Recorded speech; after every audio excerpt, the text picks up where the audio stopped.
Hello there again, boys and girls. We meet yet again, this time around to discuss the concept of evaporation.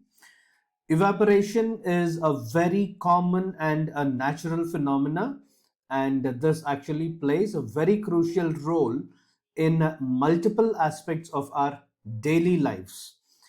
Right from the drying of your clothes to the water cycle, evaporation in fact plays a very important and key role. What exactly is this evaporation? Let's try to explore that in a bit. Evaporation, in fact, is a process in which a liquid is converted to the gaseous state. As you can see here, it is converted from the liquid to the gaseous state. But isn't conversion of liquid to the gaseous state also called as boiling? We need to understand that in the case of boiling, the liquid should be heated up until it attains the boiling point or the boiling temperature. But then in the case of evaporation, this particular conversion of liquid to the vapor can also take place at any random temperature. That is, even at room temperature, evaporation can actually take place. Now we might be wondering, how is this even possible? In the process of evaporation, what actually happens is that if we look under a microscope, in the microscopical nature, we would notice that all of the particles of the liquid are in a continuous random motion. We have also given a label to this kind of motion. We in fact called it as the Brownian motion. Now these particles of the liquid, they are in continuous random motion, and when they are in this continuous random motion, it will also happen that they will collide with one another. When they collide with one another, there is a possibility that one particle will be losing a certain amount of energy while the other particle will gain a certain amount of that energy. Thereby, what is happening here? There is a transfer of energy taking place from one particle or one molecule to the other particle or the other molecule. Eventually, in case there is one particle which is present on the surface of the liquid, this particle having a high amount of energy, even if it is a present way in the way at the bottom of the container, evaporation will not take place. Evaporation is a surface phenomena. Because of these collisions, in case a high energetic particle is present on the surface of the liquid, this particular particle will escape into the atmosphere because it will be able to break the bonds, break all of its associations with the neighboring particles. But this will happen when two conditions need to be satisfied. Condition number one, the energy of the particle should be sufficiently high. Which energy again? The kinetic energy of that particle should be sufficiently high. Condition number one. What is the second condition? This high energetic particle should be present at the surface of that liquid. Even if I have a high energetic particle in the bottom layers of that particular liquid, evaporation will not take place. That particular liquid particle will not be able to escape into the atmosphere. So again, I reiterate two conditions. Condition number one, the energy of the particle should be very, very high. Second, that particular energetic particle should be present on the surface. When these two conditions are satisfied, there is a possibility that the liquid particle that is present on the surface with high energy will escape into the atmosphere.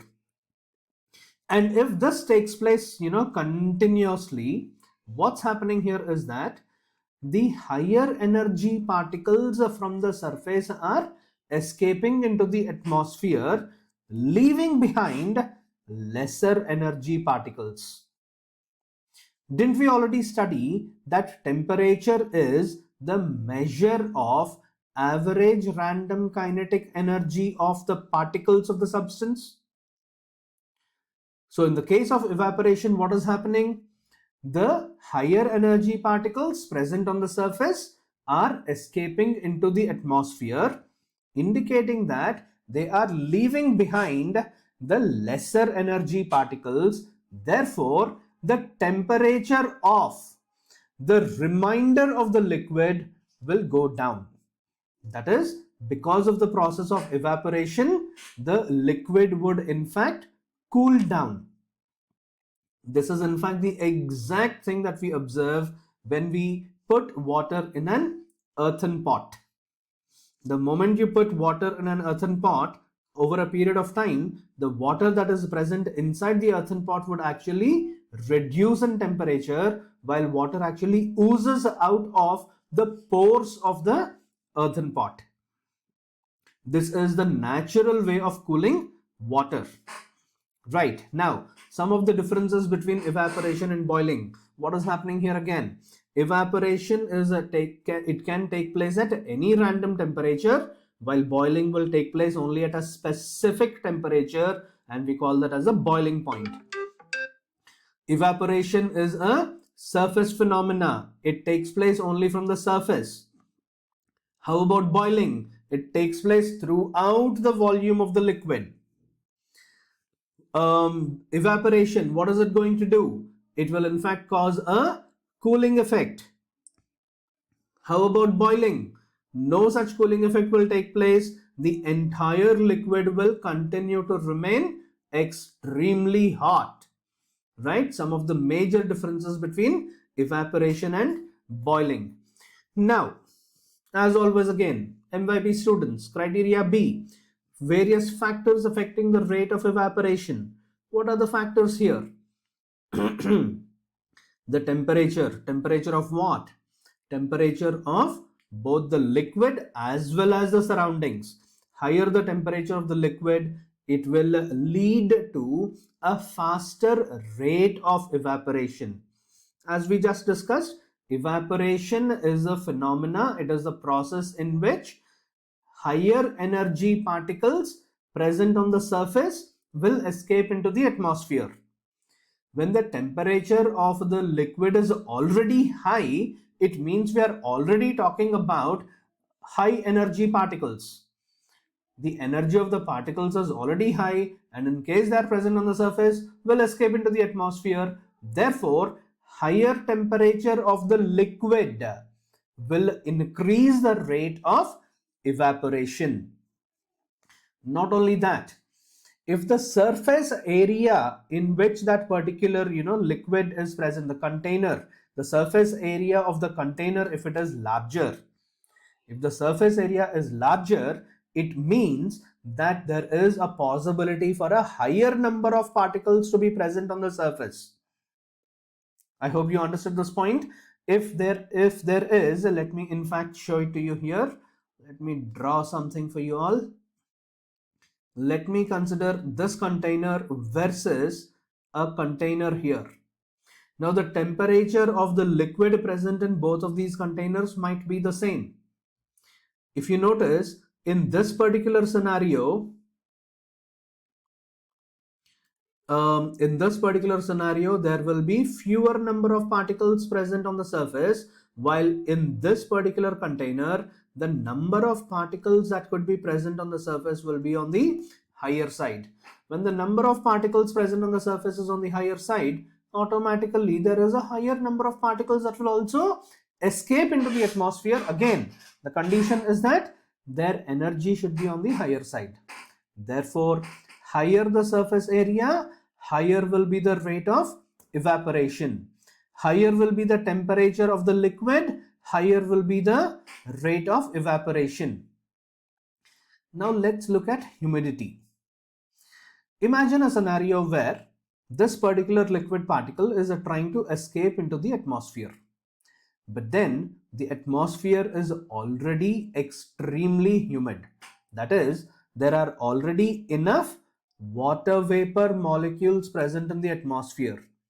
Do you think the water vapor molecules already present here will allow this a particular liquid particle to join them? The answer is a no.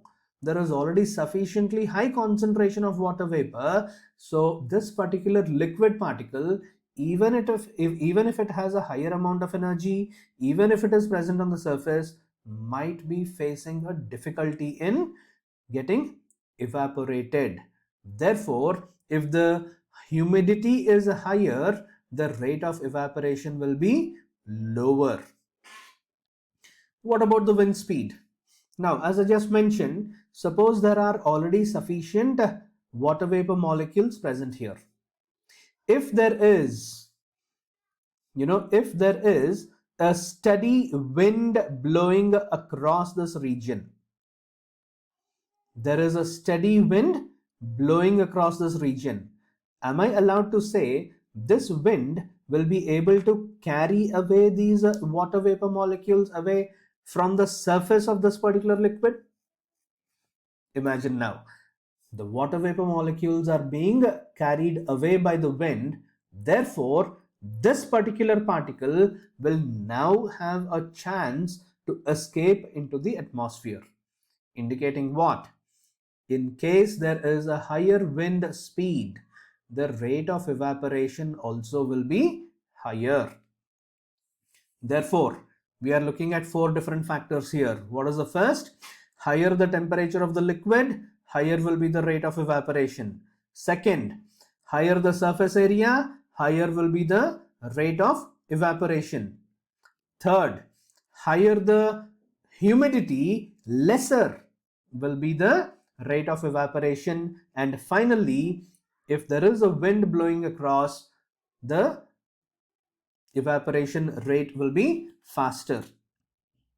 Try to think of a scenario where you might have come across these particular aspects. Suppose you want to dry your wet clothes. While drying your wet clothes, don't you spread out the cloth and then try to dry it up? While you put them, out on a hanger or on top of your rope. Why do you have to spread out your clothes so that they could dry faster? What are you doing there? You're in fact increasing the surface area. Did you ever notice, in case if it rains, it is raining continuously, it will take a lot of time for your wet clothes to dry up. What is the reason? Reason is higher amount of humidity. When it rains heavily, the humidity content in the atmosphere around you will increase. When the humidity increases, the rate of evaporation will automatically decrease. Suppose it is raining outside and you have an urgency in having your wet clothes to be dried up. What would you do? You would bring inside the same clothes, spread them out, that is, you're increasing the surface area. You would spread them out where? Under the fan, isn't it? So you are actually trying to blow air. When you are blowing air, what will happen? Whatever water vapor molecules are moving, out of the clothes, they are being carried away, so the clothes will then get dried up faster. I hope you understood all of this particular explanation. Think about it from a criteria B perspective. Right, real world examples, as I just have mentioned, wet roads. After a rainstorm, evaporation will cause the wet roads to dry. Warmer temperatures and wind speed will enhance the drying process. Cooling effect of the sweat. Will I actually come from a coastal region? Right, there is a lot of humidity out there, which means that the moment I sweat, that sweat will not be able to evaporate into the atmosphere. It will continue to remain. It is very sticky. But then evaporation, it will actually cause a cooling effect. So when this particular sweat goes away into the atmosphere, what's going to happen? It will give me and my body a cooling effect. I also lived in a non-coastal region. When I lived in a non-coastal region, I noticed that I was not sweating at all. I was wondering, how come I am sweating a lot in the coastal region but not in the non-coastal region? The reason is pretty simple. Whether in the coastal or non-coastal region, I continue to sweat. But then in the coastal region, the sweat that comes out of my body is not getting evaporated, and so I'm able to feel the presence of sweat on my body. But then in the case of a non-coastal region, well, I was sweating. But since the humidity content was very less, the moment the sweat comes out of my skin pores, it used to get evaporated really quick. And so I did not ever feel the effect that, hey, you know what, I'm actually sweating and all. I hope you understood this. Water cycle, well, evaporation, it plays a critical part in the water cycle. The water that is present in the lakes and the oceans and the rivers and all, they get evaporated under the influence of the hot sun. Does this water actually get boiled? The answer is a no. Water does not get boiled in these water bodies. It only will get evaporated. When it gets evaporated, it gets collected in the form of clouds, and ultimately that cloud will eventually rain. Well, you know how that raining and all will take place, right? Now, the key takeaways, what do we have here? What is the definition of evaporation? It is a transformation of the liquid into the gaseous state at any temperature. It is not necessary that we need to have a boiling point only maintained. Again, high energetic particles present on the surface will be able to escape into the atmosphere, provided there are four main factors also playing key role. One is the temperature of the liquid, second would be the surface area, and third is the humidity, fourth would be the wind speed. Right, not just with regards to criteria B, these are some of the probable questions that you might want to think about with regards to criteria A aspect as well. How does the surface area affect evaporation? Explain. Please do give due importance to the command terms that are being used here. It is explain. Now explain how the wind speed affects evaporation and give a real world example.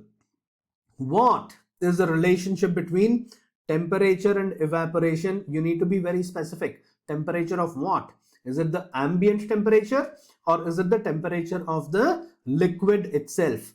So temperature and evaporation, describe the molecular process involved. So explanation, description, quite important. I hope you understood the concept of evaporation through this video. For any questions, you're most welcome to send me an email, or I'm just a phone call away. All right. Thank you very much. Have a nice day.